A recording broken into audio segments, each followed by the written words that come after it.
आशा एक राम जी से दूजी आशा छूटी। नरसिंह जी ने निश्चय किया, संसार ने तो ठुकराई दिया, जब सहोदर भ्राता और भाभी ये सगे नहीं हुए तो अब दूसरे किसी से आशा करना धोखे की खिचड़ी है, ये ठीक है। अब कहां जाना चाहिए? निश्चय कर लिया कि अब तो ऐसे दरबार में जाएं जिस दरबार से आज तक कोई निराश लौटा ही नहीं। वो दरबार किसका है? वो दरबार है भोले बाबा का। बड़ा अद्भुत दरबार है, बहुत अद्भुत दरबार है। कितने दयालु हैं भोले बाबा। महाराज जी शास्त्रों में लिखा है, महादेव महादेव महादेवेतियो बदे एकेन शंभु प्रीतः स्यात् एकेन शंभु प्रीतः स्यात् द्वाभ्यां शंभुर्णी भवे। इतने दयालु भोले बाबा के दरबार में 3 बार जाकर कह दे महादेव महादेव महादेव, आर्त स्वर में कह दे। एक बार महादेव शब्द का उच्चारण करने पर शंकर जी बिना मोल के बिक जाते हैं। एकेन शंभु प्रीतः स्यात्। अब उस बेचारे ने 2 बार और बोल दिया महादेव महादेव, बोले अब तो हम कर्जदार हो गए, अब इसका तो चुकाने के लिए हमारे पास कुछ है ही नहीं। ऐसे ही आशुतोष तुम औढर दानी। नरसिंह जी ने विचार किया कि इन भोले बाबा से उत्तम दरबार और किसी का नहीं है। या तो ठाकुर से आशा करो या ठाकुर के प्राण प्यारे जनों से आशा करो। भोले बाबा तो ठाकुर का हृदय है। वैष्णवानाम यथा शंभु, वैष्णव शिरोमणि है। लेकिन लीला है देखो महाराज, 7 दिन 7 रात्रि तक बिना अन्न जल के भक्त नरसिंह बालक रुदन करते रहे। 1 दिन 2 दिन नहीं महाराज जी, 7 दिन और 7 रात जंगल में उस जीर्ण शिवालय में भगवान शिव के सन्मुख, शिवलिंग के सन्मुख भूमि पर 7 दिन 7 रात तक पड़े पड़े रुदन करते रहे। देखो वैष्णवों का जो पक्षपात युगल में श्री प्रिया जी के प्रति होता है, उसका कारण यही है कि ये प्रिया जी यदि वामांग में न हो तो कोई जीव भगवत शरणागति के योग्य नहीं होगा। ये हम वाम स्वभाव वाले जीवों के हित के लिए ठाकुर के वाम भाग में रहती है। हम सब वाम मार्गी उल्टा पलटा चलने वाले, हम लोगों के हित के लिए वे स्वयं ठाकुर के बाएं रहती हैं, वाम भाग में रहती हैं। हम बाएं चलने वाले जीवों को पकड़ पकड़ कर अपने प्रीतम के चरणों में न्यौछावर करने के लिए। इसलिए स्वाभाविक है जो जिसकी पक्ष लेता है उसके प्रति उसका पक्षपात होता है। जीवों का पक्षपात श्री जी लेती हैं, इसलिए श्री जी के प्रति कृतज्ञता का भाव होना यही धर्म है। वैष्णव का, भक्त का, प्रेमी का, रसिक का यही धर्म है। भैया यहां भी युगल उपासना है शिव पार्वती की। इस युगल उपासना में नरसिंह पर कृपा किसके माध्यम से हो रही? बहुत ध्यान से सुने इस बात को। भोले बाबा की कृपा नरसिंह जी पर होने जा रही है, पर किसके माध्यम से होने जा रही है? भगवती जगदम्बा पार्वती के माध्यम से होने जा रही है। कहीं भी हो पुरस्कार तो यही करती हैं, ये सिफारिश न करें तो दरबार में अंगीकार किया ही न जाए। भगवती जगदम्बा पार्वती ने शंकर जी को उलाहना दिया।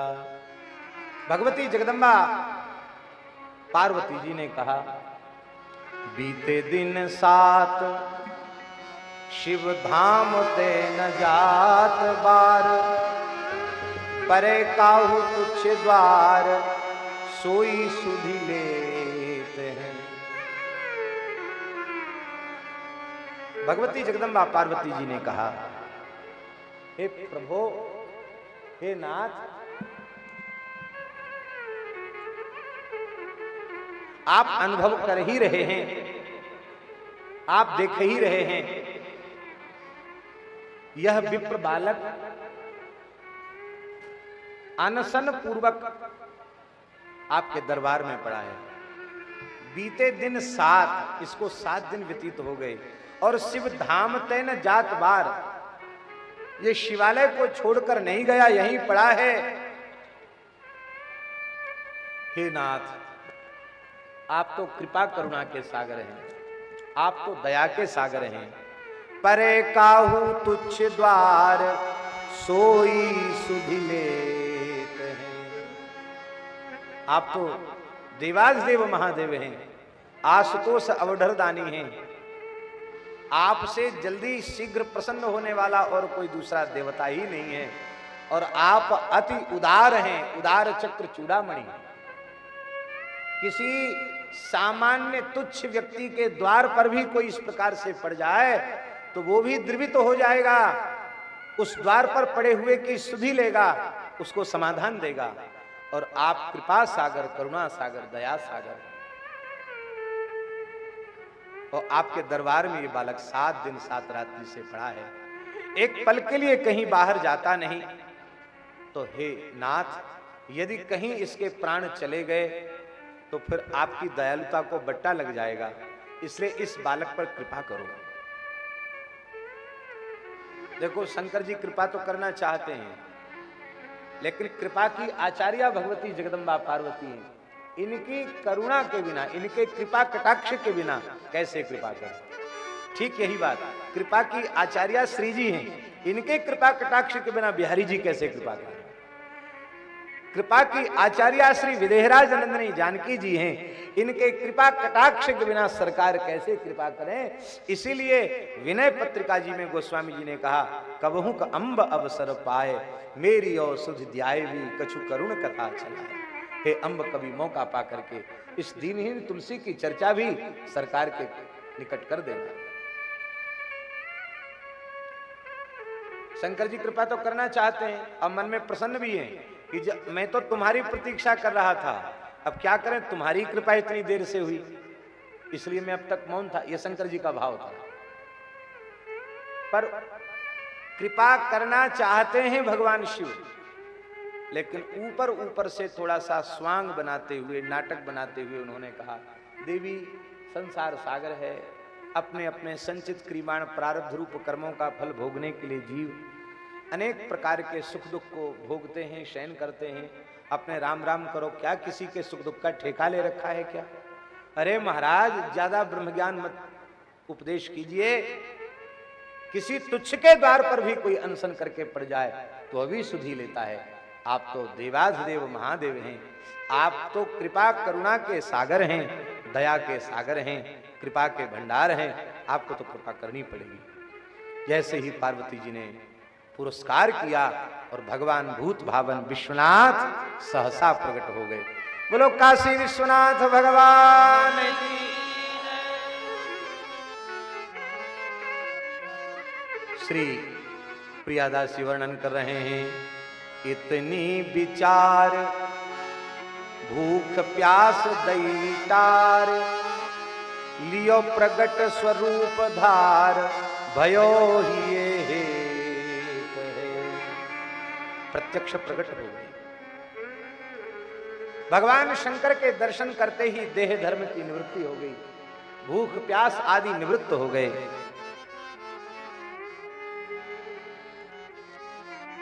पता नहीं कहां चला गया क्लेश, कहां चली गई क्षुधा पिपासा, कहां चली गई दुर्बलता। नरसिंह जी गदगद हो गए, भगवान विश्वनाथ के चरणों में साष्टांग प्रणाम किया, भगवती जगदम्बा पार्वती के चरणों में प्रणाम किया, हाथ जोड़कर खड़े हैं। भगवान शिव ने कहा, वत्स नरसी, हम तुम्हारे ऊपर अत्यंत प्रसन्न हैं और तुम वरदान मांग लो, क्योंकि मेरा दर्शन अमोघ है, व्यर्थ नहीं जाता। मेरा दर्शन हुआ है वह निष्फल नहीं जा सकता। तुम्हारे समस्त दुख समाप्त हो जाएंगे, तुम्हारे मन में जो इच्छा हो वर मांग लो। शंकर जी ने कहा वरदान मांग लो।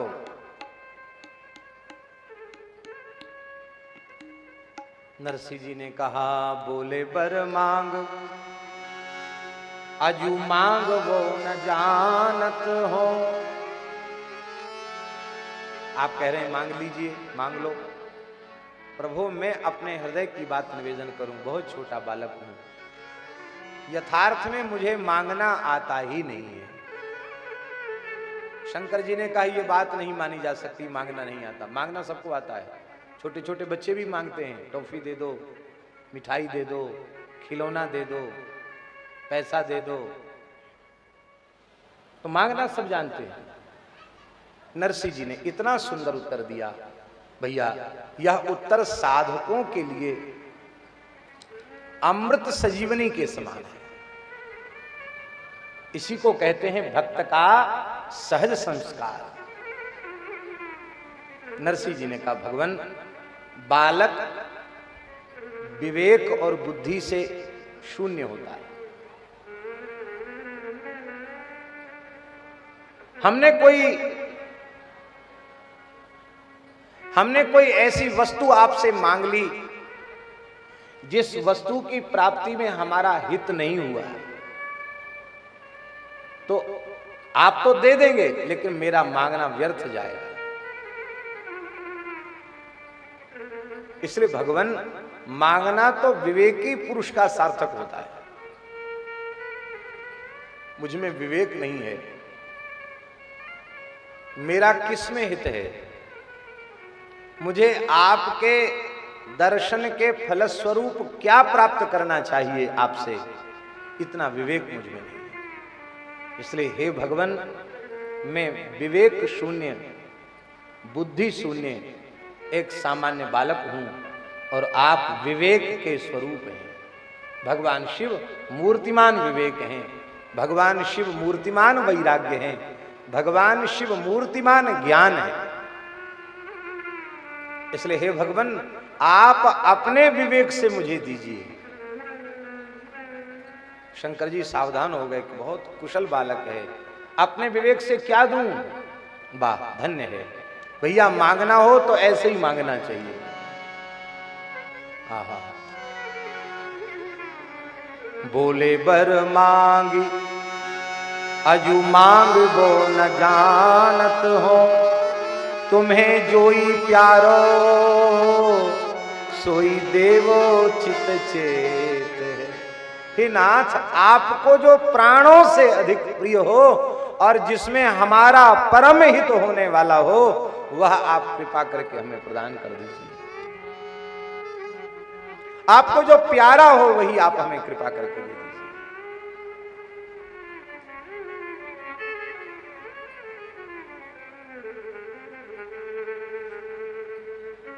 अब तो शंकर जी व्याकुल हो गए, बोले पर्यो सोच भारी।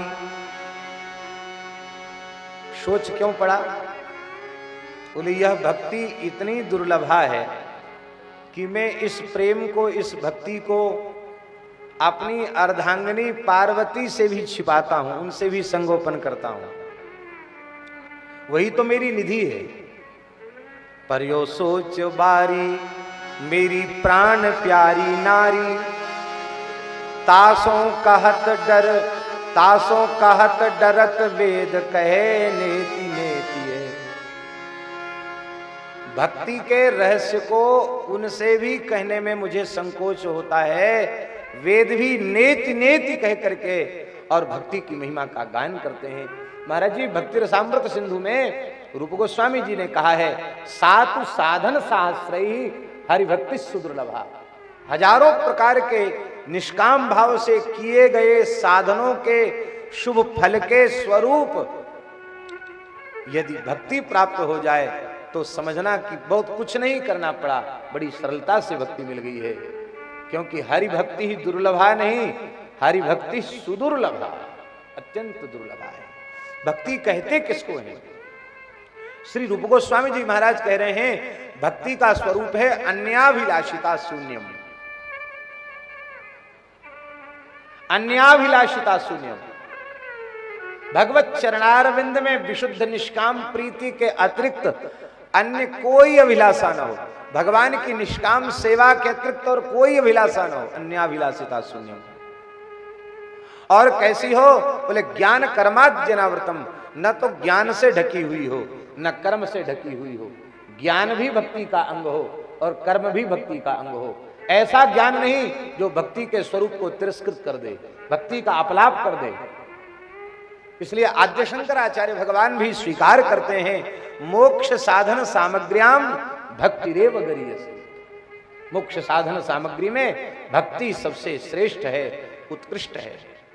वेद भी नेति नेति कह करके वर्णन करते हैं। लेकिन मैंने प्रसन्न होकर बालक से कहा है कि तुम मांगो, और बालक को जो मांगना चाहिए था वही बालक ने मांगा। और अब मेरे ऊपर सारी बात डाल दी, और मुझे तो प्राण प्यारी श्री ठाकुर की लीला है, उनका नित्य रास विहार है। युगल प्रियालाल श्यामा श्याम बिहारिणी बिहारी ही मेरे प्राण धन हैं, मेरे जीवन धन हैं, मेरे जीवन सर्वस्व हैं। जिनकी दिव्य महारास लीला का दर्शन करके मैं करने के लिए मैं देवाधिदेव महादेव त्रिलोचना कर्पूरांगी गौपी बन गया। आज भी हमारे मोहल्ले में श्री गोपीश्वर महादेव हैं, जिनको प्रातः काल मध्याह्न काल तक तो अभिषेक होता है, और सायंकाल को भोले बाबा का ऐसा दर्शन धरती पर कहीं नहीं होता। जहाँ संध्या वेला में भोले बाबा लहंगा फरिया नथ धारण करके, चंद्रिका धारण करके, घूंघट काट करके बैठे हों रास में सम्मिलित होने के लिए, ऐसा दर्शन धरती पर अन्यत्र कहीं नहीं होता। आहा, भोले बाबा विचार कर रहे हैं, दियो में बृकासुर को वर, मैंने बृकासुर को वर दिया था। वहां बृकासुर ने वर मांगा कि मैं जिसके सिर पर हाथ रखूं वो भस्म हो जाए। ओ महाराज, हमारे ही मस्तक पे हाथ रखने के लिए दौड़ा,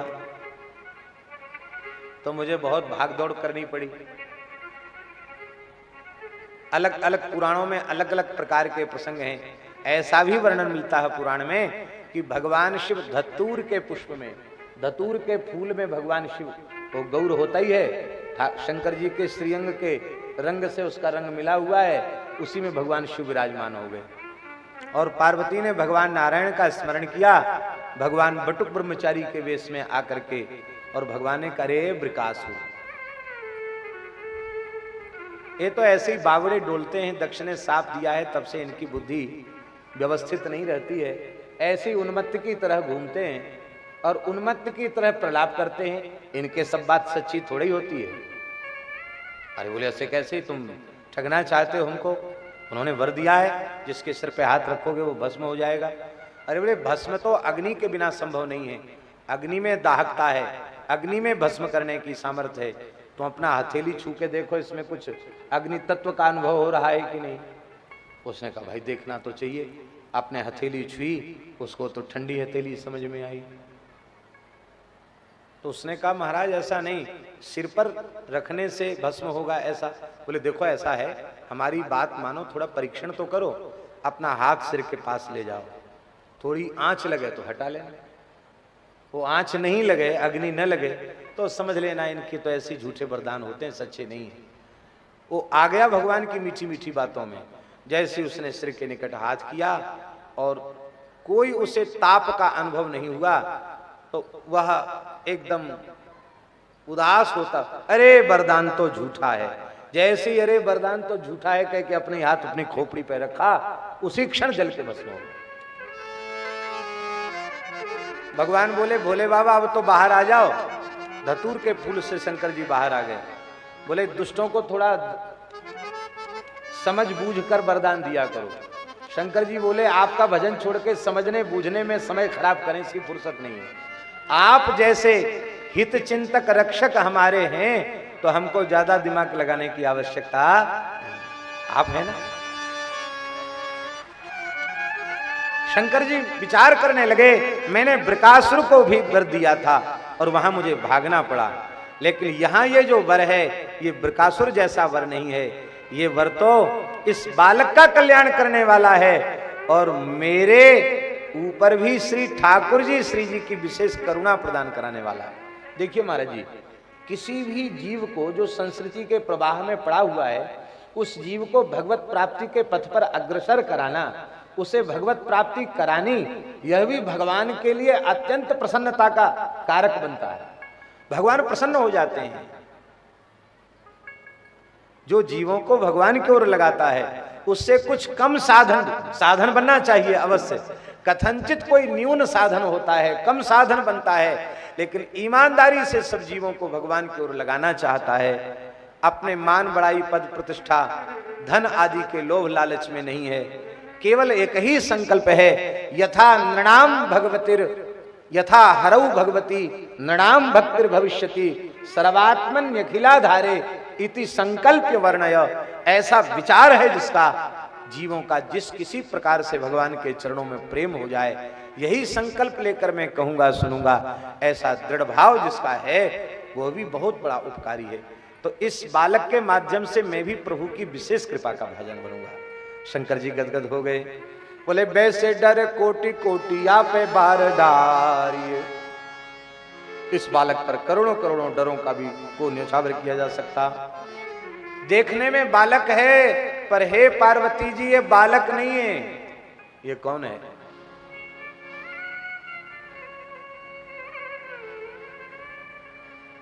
पूज्य पंडित जी महाराज, पंडित श्री जगन्नाथ प्रसाद भक्तमाली जी महाराज जी पंडित जी का उदाहरण देके कहते हैं कि पंडित जी इस प्रकरण में कहते थे, बीच बीच में पंडित जी बोलते थे बोल वृंदावन बिहारी। वो कहते थे पार्वती जी से पूछे, देखो देवी तुम कह रही थी बच्चा है बच्चा है बच्चा है, अरे ये सबका चच्चा है, बोलो वृंदावन बिहारी। हे सबका काका गुरु निकला, जो हमारी प्राण प्रिय वस्तु जिसको मैं किसी को भी नहीं देना चाहता, उस वस्तु को इसने मुझसे सहज मांग लिया। बालक न होय यह पालक है लोकन को, मन को विचार कहा दीजे प्राण प्यारे। ये बालक नहीं है, ये केवल लोक का पालक नहीं है, अपितु लोकपालों का भी पालक है। अर्थात लोकपालों को भी भगवत भक्ति देकर कृतार्थ करने वाला ये बालक है। और इसने मेरे प्राण प्यारे प्रियतम श्यामा श्याम को मुझसे मांग लिया, और जो पे नहीं देत मेरो बोल वो अचेत होत। यदि मैं नहीं देता हूं, अपने प्राण जीवन धन श्यामा श्याम की प्राप्ति नहीं कराता हूं, तो मेरा बोलना ही व्यर्थ चला जाएगा। मैंने जो उत्साह पूर्वक कहा था वत्स वरदान मांगो, ये मेरी वाणी व्यर्थ हो जाएगी। इसलिए दिय निज हेत तन आलिन के धारे। बोले बालक नरसी देखो, तुमने मेरी प्राण प्यारी वस्तु मांगी है, और मेरे प्राण जीवन धन तो युगलवर श्यामा श्याम हैं, उनकी नित्य रास विहार है, उनका नित्य विहार है, यही मेरी प्राण प्रिय वस्तु है। और आज मैं प्रसन्न होकर वही तुम्हें प्रदान करता हूं। लेकिन नरसी इस वेश में तुम्हारा प्रवेश वहां नहीं होगा, मैं भी इस वेश में नहीं जा सकता, तो तुम कहां से जाओगे? नरसी जी भोले भाले बोले आप कौन सा वेश बनाएंगे? बोले मैं गोपी स्वरूप धारण करूंगा और तुमको भी गोपी बनाऊंगा, क्योंकि मैं अपने यूथ की यूथेश्वरी हूं और तुम भी हमारे यूथ में हो, तो हमारे अनुगत्य में तुम्हारा भी प्रवेश वहां हो जाएगा। यही है महाराज जी आचार्यों की परंपरा।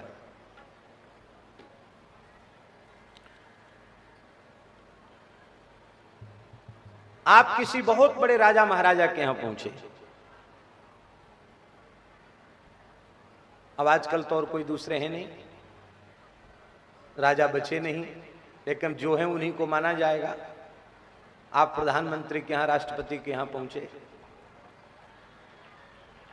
मान लो गोरेलाल जी वाले महाराज जी पहुंचे, यद्यपि उनकी प्रकृति नहीं है कहीं जाने की, लेकिन कथनचित उन्होंने बुलाया और वो पहुंचे।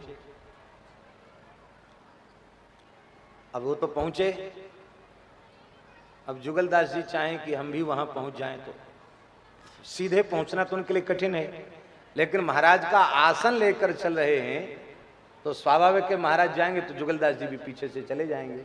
ये अनुगत्य की महिमा है, अनुगत होने के कारण जहां नहीं पहुंच सकते वहां पहुंच जाएंगे।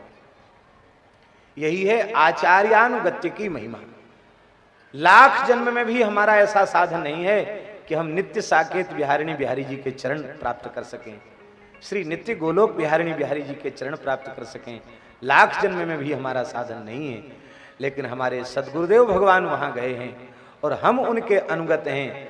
यदि सच्चे हृदय से हम उनके अनुगत्य को स्वीकार किए हुए हैं तो वे जहां विराजे हैं वहीं हमारा भी ठिकाना है और कहीं हमें अटकना भटकना नहीं। ये अनुगत्य की महिमा। लग जाओ, साधन में लग जाओ, जरूर वहां तक पहुंच जाओगे। तो तुम मेरी अनुगता गोपी के रूप में तुम्हें भी वहां प्रवेश प्राप्त हो जाएगा। अब तो दियो निज हेत, अपनी कृपा प्रदान की, तन आलिने के धारे। सुंदर गोपी स्वरूप धारण किया, शंकर जी ने गोपी स्वरूप धारण किया और स्वयं अपने कर कमल से नरसिंह जी को सजाया। कैसे सौभाग्यशाली नरसिंह जी हैं, भाव दिया, प्रवेश दिया, अधिकार दिया और कहां तक कहें भोले बाबा ने प्रसन्न होकर स्वरूप भी प्रदान कर दिया।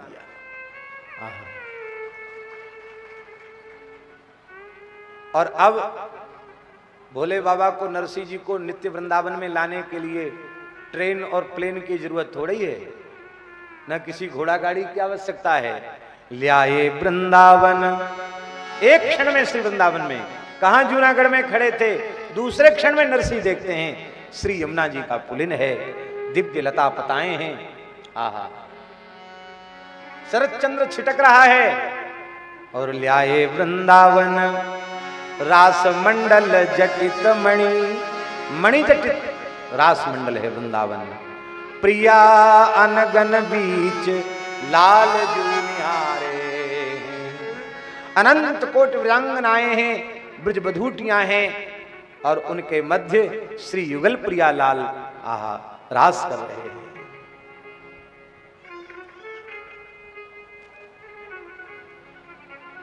आज इस दिव्य छवि का दर्शन करके श्री यमुना जी का, श्री वृंदावन का, श्री यमुना पुलिन का, असंख्य ब्रजांगनाओं का और उस ब्रजांगना मंडल के मध्य विराजमान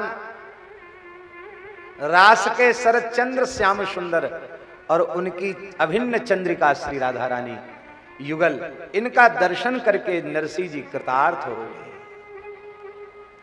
अब महाराज जी एक विशेष बात है, केवल दर्शन नहीं, श्री महल की सेवा मिल गई। सेवा तुरंत नहीं मिलती है, वर्षों तक साधन करने के बाद भी महल की सेवा प्राप्त नहीं हो पाती, लेकिन अनुगत्य की यह महिमा है। भोले बाबा ने मसाल की सेवा दे दी, लो मसाल लेकर खड़ी रहो।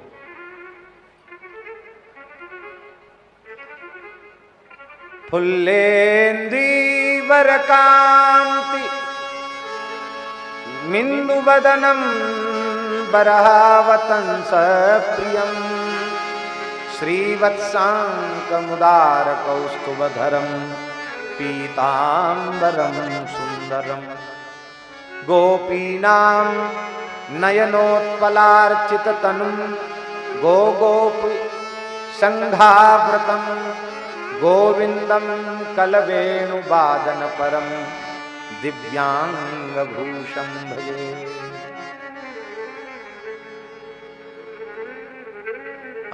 रास आरंभ हो गया। आज गोपाल, आज गोपाल रास रस खेलत, पुलिन कलप तरु तीरी विसजनी। आज गोपाल रास रस खेलत, पुलिन कलप तरु तीरी। आज गोपाल रास रस खेलत, पुलिन कलप तरु तीरी विसजनी। आज गोपाल रास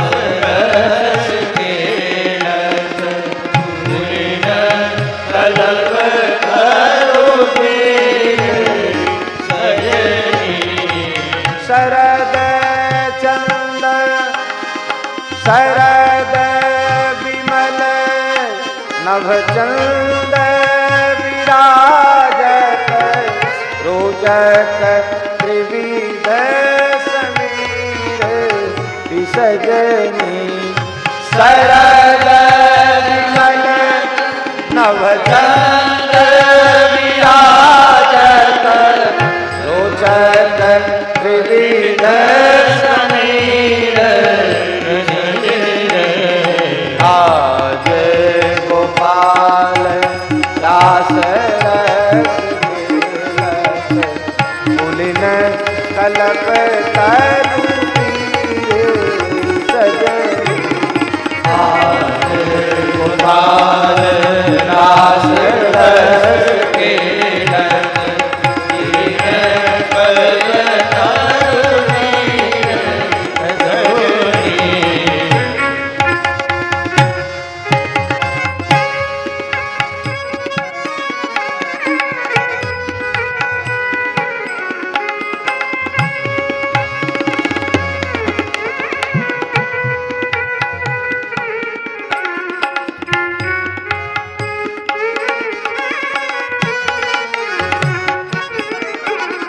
चंपक बकुल मालती मुकलिक मत मुदित पीक सजनी चंपक बकुल मालती मुकलिक मत मुदित पीक देसी सुधन राग रंगनी को देसी सुधन राग रंगनी को ब्रज युवती ने की विसजनी ब्रज युवती ने की विसजनी आज गोपाल रास रस खेलत पुलिन कलप तरु आज गोपाल रास रस खेलत पुलिन कलप तरु सजनी आज गोपाल रास रस खेलत पुलिन कलप तरु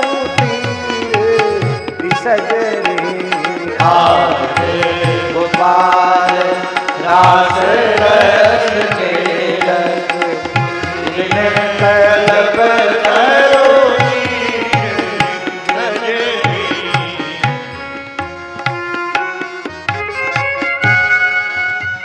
मघवा मुदित निशान बजायो मघवा मुदित निशान बजायो व्रत छाड़ो मुनि धीर सजनी व्रत छाड़ो मुनि धीर सजनी जय श्री हरिवंश मगन मन श्यामा जय श्री हरिवंश मगन मन श्यामा जय श्री हरिवंश मगन मन श्यामा जय श्री हरिवंश मगन मन श्यामा भरत मदन घन पीर सजनी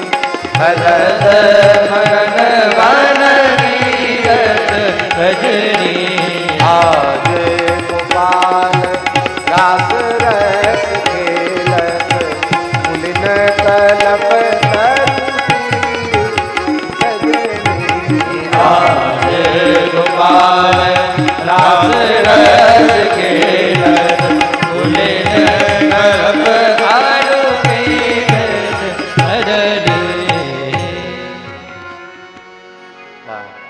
रास विहारिणी बिहारी जी की जय।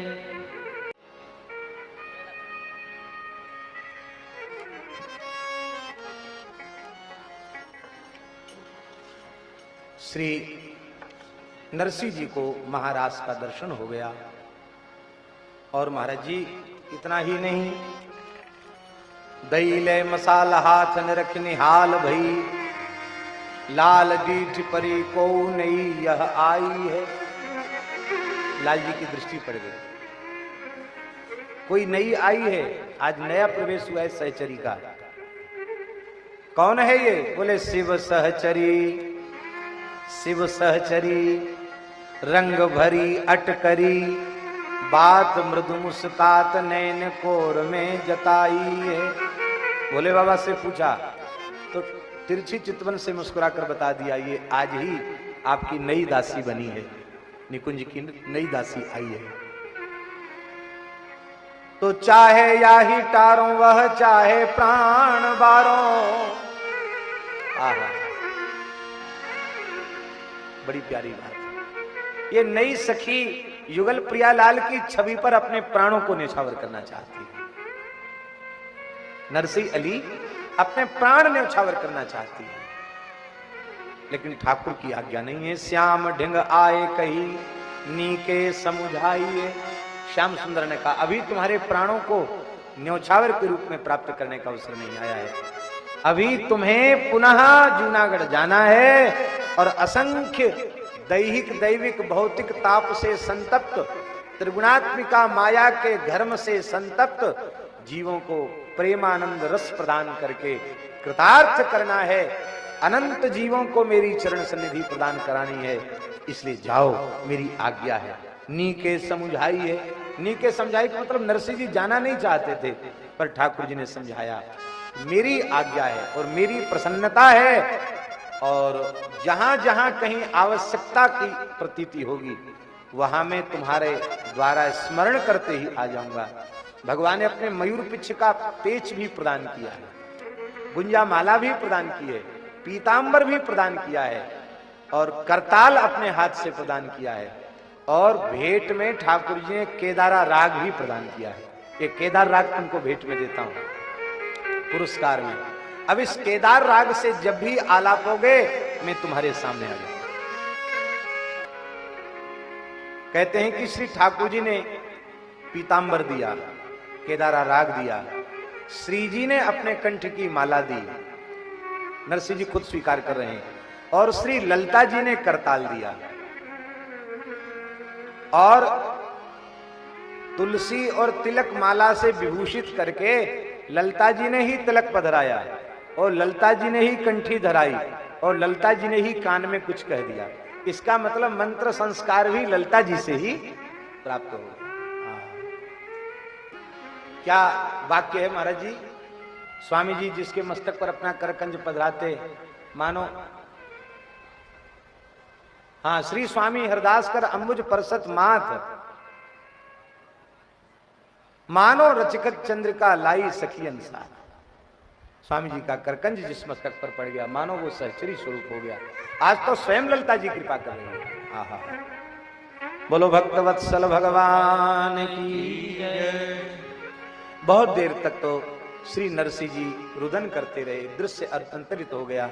अपने को देखते हैं कि हम अब जूनागढ़ में खड़े हैं, बहुत दुखी हैं।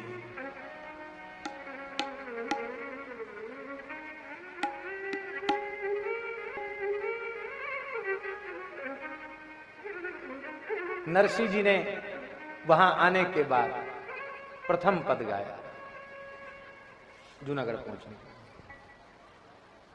केदारा किशोर में।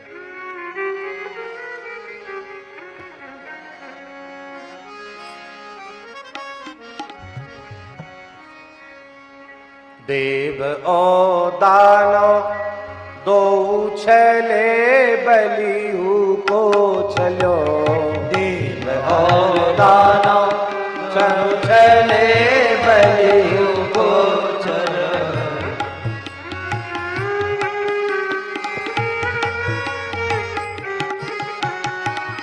चलो कहे बामन जाते,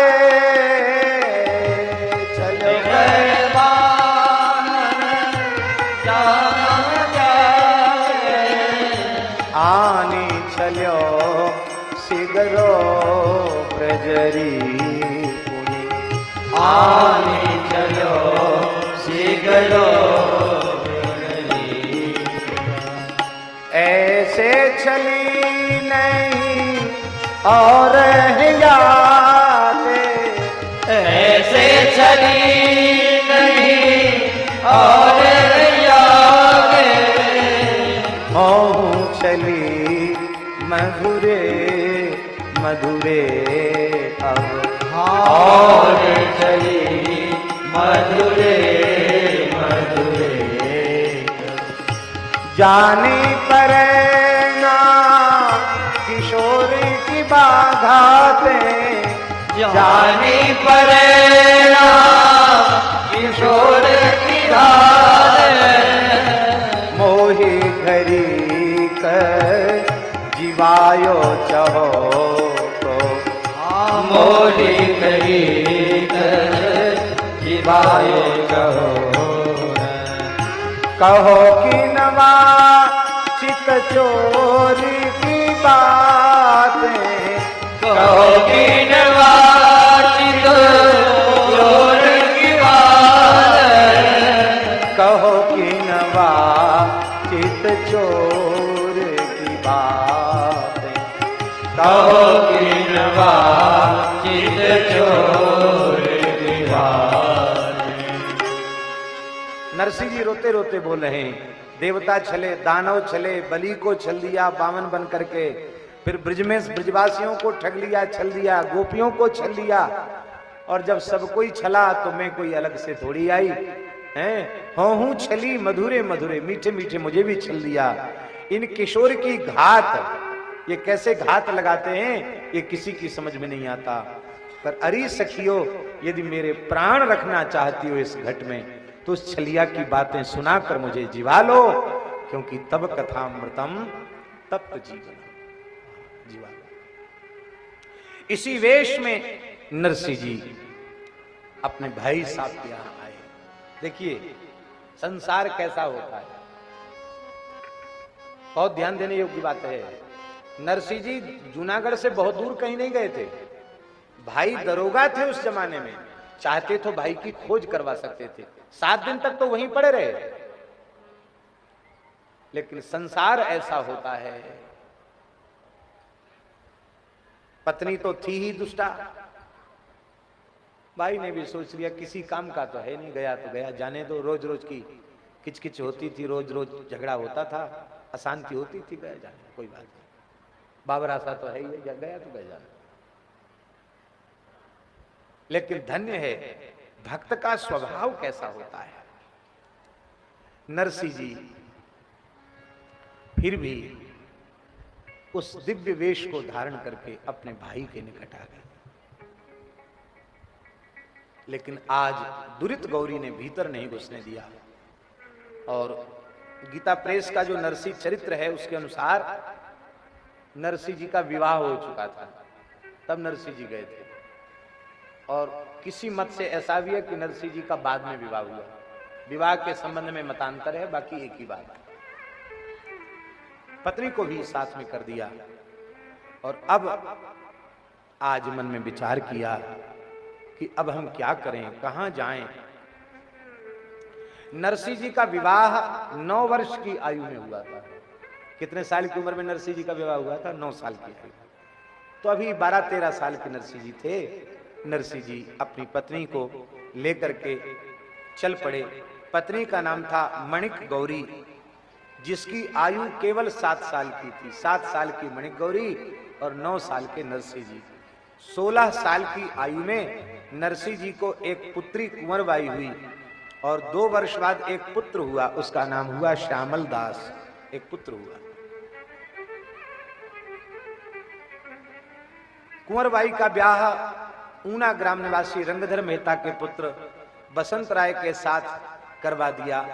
और दादी कुंवर जय कुंवरबाई तो पधार ही चुकी थी। और इसके बाद वो शिव जी की शरण में गए, ऐसा गीता प्रेस के अंक में लिखा है। इतना होने के बाद इधर नरसिंह जी जब आए, भाई ने भीतर घुसने नहीं दिया, भाई की पत्नी ने घुसने नहीं दिया, भाई भी कुछ बोल नहीं सके। तब नरसिंह जी उदास होकर के नगर के बाहर आ गए। आज भी जहां नरसिंह जी का चौरा बना हुआ है उस जगह नरसिंह जी प्रथम आए। और ऐसे संकट के समय भगवान के भक्त ही सहारे होते हैं। कुछ साधु संत आ गए, कुछ हरिभक्त आ गए, और आज नरसिंह जी का प्रथम संकीर्तन हुआ नगर के बाहर। जहां जहां नरसिंह के जीवन में संकट आया, वहां ठाकुर जी ने अपनी कृपा करुणा का कोई न कोई विलक्षण चमत्कार कर दिया। नरसिंह जी की हुंडी वाली बात तो विलक्षण है ही है।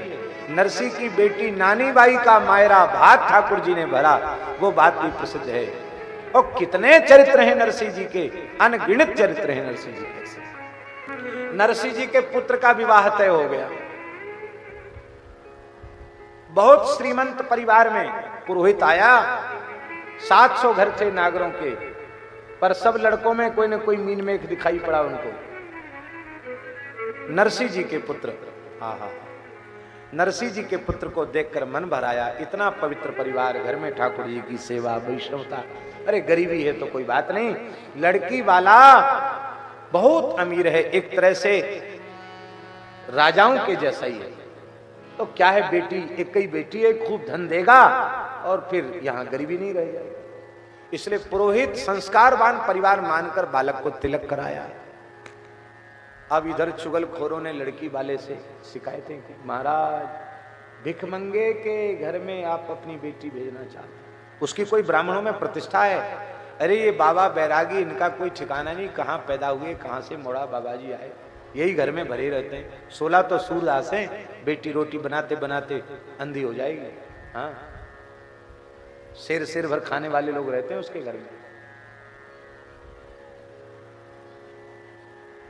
इतनी चुगली की कि उसने निश्चय कर लिया कि मैं विवाह नहीं करूंगा। इस जगह पुरोहित जी को बुलाया, बोले आपसे हमारी क्या दुश्मनाई थी जो आपने निकाली, ऐसे घर में बेटी का संबंध पक्का क्यों करके आए? सत्किलो योजित कन्या। ब्राह्मण बोला, देखो वे महान सिद्ध संत हैं, साक्षात द्वारिकाधीश उनकी गोद में खेलते हैं, मैंने जो निर्णय किया वो एकदम सही है। हाँ, आपको अपनी प्रतिष्ठा का इतना गर्व है तो आप कहिए उनसे कि हमारे स्वरूपानुरूप बारात लेकर के आए, और यदि फिर भी कोई न चमत्कार हुआ तो मैं अपना अंगूठा काट लूंगा, जिस अंगूठे से तिलक किया है। तो वो तो नरसिंह जी बारात लेके ना आवे, इसके लिए लंबा चौड़ा चिट्ठा लिखा गया।